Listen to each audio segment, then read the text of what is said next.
اب وہ باتیں جن باتوں سے ہم لوگ غلط فہمی میں مبتلا ہے کہ اس سے وضو ٹوٹ جاتا ہے وہ رکھتا ہوں. اب اس کے علاوہ وضو کسی چیز سے نہیں ٹوٹتا، لیکن کچھ باتیں ہیں جو بہت عام ہیں.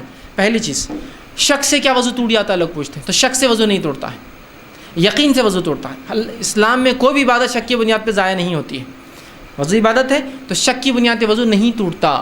آپ کو شک ہو رہا ہے، شک کہ میرا وضو باقی ہے نہیں ہے، آپ صلی اللہ علیہ وسلم حدیث ہے جب کسی کے پیٹ میں ہوا کی آواز آئے، ابھی ہوا خارج نہیں ہوئی، اس نے گیس پاس نہیں کیا، پیٹ میں آواز آئے، گڑ گڑ گڑ ہوتا ہے پیٹ میں کبھی، تو کہا اس کا وضو ضائع نہ ہوا جب تک کہ دو چیزیں نہ ہو جائے.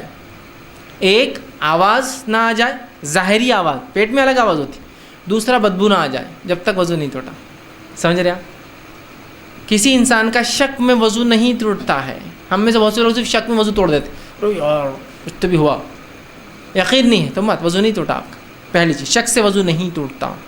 صحیح مسلم کی روایت ہے کہ تم میں سے کوئی شخص پیٹ کی آواز سے وضو کو ضائع نہ سمجھے جب تک کہ دو چیزیں نہ ہو جائیں، خود آواز نہ سن لے یا بدبو نہ آ جائے. ہو گیا، شک سے وضو نہیں ٹوٹتا، پہلی چیز. دوسرا، قہقہے لگا کے ہنسنے سے وضو نہیں ٹوٹتا. جیسا کہ ایک روایت آتی ہے کہ نبی اکرم صلی اللہ علیہ وسلم کو نماز پڑھ رہے تھے، ایک صحابی جن کی آنکھ میں تکلیف تھی وہ آنکھ کو ملتے ہوئے مسجد میں داخل لگے، صف کے سامنے سے ایک گڑھے میں گر گئے. ان کے گرتے کچھ صحابہ نے ہنسنا شروع کر دیا نماز میں. تو آپ نے کہا جس نے ہنسا وہ دہرائے. یہ روایت ضعیف ہے، یہ روایت صحیح نہیں ہے. یہ روایت جس نے قہقہے لگائے وضو کرے اور دوبارہ نماز دہرائے. ہاں، قہقہے لگانے سے نماز ٹوٹ جاتی ہے، وضو نہیں ٹوٹتا. کیوں؟ تو نماز میں کوئی بھی عمل نماز سے ہٹ کر ہونے سے نماز ٹوٹ جاتی ہے، وضو نہیں ٹوٹتا. وضو الگ مسئلہ ہے، نماز الگ مسئلہ ہے. ٹھیک، تو اس کا نماز ٹوٹیں گی، لیکن وضو کے تعلق سے وہ جو روایت ہے وہ صحیح روایت نہیں ہے. ٹھیک، چلیے آگے. تیسرا، لوگ سمجھتے ہیں کیا گناہ کو کرنے یا دیکھنے سے وضو ٹوٹ جاتا ہے؟ نہیں. میوزک سن لیتے کیا وضو ٹوٹتا ہے؟ نہیں. کسی نے میوزک سنا، آپ سننے نہیں، آپ جا رہے ہیں، میں یہ نہیں بول رہا مسلمان سنتا ہے، جا رہے ہیں سنا دیا، نہیں ٹوٹتا ہے. تو کسی گناہ کے دیکھنے یا کر لینے سے، مطلب کرنے سے وضو نہیں ٹوٹتا. یاد رکھیں، وضو کا الگ معاملہ ہے، گناہ ایک الگ چیز ہے. اسی طرح جو ہے بہت سے لوگ جو سوال کرتے ہیں وہ یہ ہے کیا سطر کو دیکھنے سے اپنے یا کسی دوسرے کے وضو ٹوٹتا ہے؟ جیسا کہ کوئی بچہ آ گیا ننگا، میں خود نہانے گیا ہوں اور نہانے کے بعد کپڑے بدل رہا ہوں، سطر دکھ گیا، تو آپ کے خود کے سطر کو دیکھنے سے یا دوسروں کو دیکھنے سے وضو نہیں ٹوٹتا. ہاں، ہاتھ لگنے سے ٹوٹتا ہے، دیکھنے سے نہیں. تیسرا، خون یا پیپ کے بہنے سے کیا وضو ٹوٹتا ہے؟ تو نہیں، خون یا پیپ کے بہنے سے وضو نہیں ٹوٹتا، اس لیے کہ صحابہ کی کئی روایتیں کہ جنگ اور جہاد میں صحابہ ہوتے اور خون اور پسینے ان کے جسموں سے اور خون اور پیپ جسموں سے ٹپکتے، لیکن وہ نمازوں میں کھڑے ہوتے صفوں میں، جس میں سے ان کے صفوں میں ساری جنگ میں جہاد میں 4 مہینے زخم لگے ہوئے اور خون نکلتا، پیپ ٹپکتا، نماز پڑھتے. اور کوئی بھی ایک بات ہوتی نہیں ہوتا تو آپ سے فرماتے نا کہ تمہاری نماز نہیں ہو رہی، تمہارا وضو فلاں. یہ ایک بھی روایت ایسی ملتی نہیں خونوں میں. بلکہ عمر بن خطاب رضی اللہ عنہ کو جب خنجر مارا گیا اسی حالت میں آپ نے نماز مکمل کی تھی، خون نکل گیا تھا نا. اگر خون نکلنے سے وضو ٹوٹ جاتا تو عمر بن خطاب کی نماز رضی اللہ عنہ کی نہیں ہو فجر کی ہو، لیکن آپ نے ویسے ہی کنٹینیو کی، اس کو اندازہ لگائی. ٹھیک ہے. اسی طرح ٹخنوں کے نیچے یا کپڑے لٹکانے سے وضو ٹوٹتا ہے.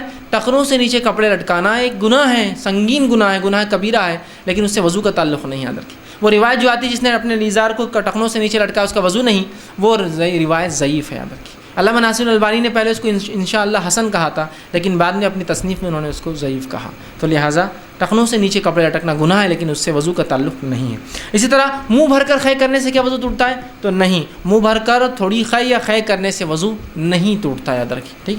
اسی طرح کیا عورت کو چھونے سے وضو ٹوٹتا ہے؟ تو نہیں، عورت کو چھونے سے وضو نہیں ٹوٹتا ہے. یاد رکھیں کہ اگر خالی کوئی ٹچ کر لے چھونے وضو نہیں ٹوٹتا، اس لیے کہ نبی اکرم صلی اللہ علیہ وسلم کے تعلق سے ایک صحیح روایت ثابت ہے، بلکہ 2، کہ آپ صلی اللہ علیہ وسلم وضو کی حالت میں تھے، گھر سے جا رہے تھے اور گھر سے جاتے جاتے اپنی ایک بیوی کو آپ نے بوسہ لیا وضو کی حالت میں. سمجھ رہا؟ آپ نے بوسہ لیا جاتے جاتے وضو سے. اس سے پتہ چلا، بہرحال معاملہ وضو کا اس میں، لیکن اس سے پتہ چلا کہ اگر شوہر اپنے گھر سے جا رہا ہے اور بیوی ہے تو اس کو فیئرویل کے لیے وہ جو ہے اس کو بوسہ لے سکتا ہے. ہم کو انگریز سکھا رہے الگ بات ہے، لیکن ہماری شریعت نے ہم کو محبت کا طریقہ بھی سکھایا کہ اپنے بیویوں سے کیسی، بچوں سے کیسی محبت کی جاتی. دوسری چیز، وضو کب مستحب ہے؟ وضو کب مستحب ہے؟ تو آئیے، وضو کب مستحب مطلب اچھی باتیں کرنا ضروری نہیں ہے، لیکن مستحب ہے. اللہ کا کوئی بھی ذکر کرتے وضو کیجیے، مستحب ہے، ذکر و اذکار کے. دوسرا، ہر حدث کے بعد وضو کرنا مستحب ہے. ہر پیشاب یا پیخانے کو جا کے آنے کے بعد وضو کرنا مستحب ہے، مطلب کبھی بغیر وضو کے آپ نہ رہیں، مستحب ہے. تیسرا، غسل جنابت سے پہلے وضو کرنا مستحب. اس لیے میں نے دیکھی شروع میں کہا تھا وضو مستقل عبادت ہے، غسل کے بعد تو وضو کی کوئی اہمیت ہی نہیں ہوتی ہے نا. اگر کسی غسل نہ ہو تو کیا وضو کام کریں گے نماز کے لیے؟ نہیں، لیکن اس کے بعد بھی رسول اللہ غسل جنابت کہ غسل سے پہلے وضو کرتے. وضو ایک مستقل عبادت ہے. آئیے دوسرا, سونے سے پہلے وضو کرنا مستحب ہے. حالت جنابت میں کھانے پینے اور سونے سے پہلے وضو کرنا. آپ نے ہم بستری کی بیوی سے اب سونا چاہ رہے ہیں یا کچھ کھانا چاہ رہے تو وضو کرنا. وضو مستقل عبادت. دیکھیے یہاں غسل نہیں ہے لیکن وضو کر رہے ہیں آپ صلی اللہ علیہ وسلم. اسی طرح چھٹا, ایک ہی رات میں اپنی بیوی سے دوسری بار ہم بستری کرنا ہے تو اس سے پہلے وضو کرنا, یہ بھی سنت اور مستحب ہے. اسی طرح جو ہے میت کو اٹھانے کے بعد یا اس کو نہلانے کے بعد وضو کرنا, یہ بھی مستحب ہے. اور خے کرنے کے بعد وضو کرنا یہ مستحب ہے. خے سے وضو ٹوٹتا نہیں ہے, لیکن کوئی کر لے اس لیے کہ نبی اکرم صلی اللہ علیہ وسلم نے ایک مرتبہ خے کی اور وضو کیا, لیکن یہ نہیں کہا میرا وضو ٹوٹ گیا تھا. تو اس سے کہا مستحب ہے کہ خے کے بعد آپ وضو کر سکتے ہیں. تو یہ تھے کب وضو کرنا مستحب.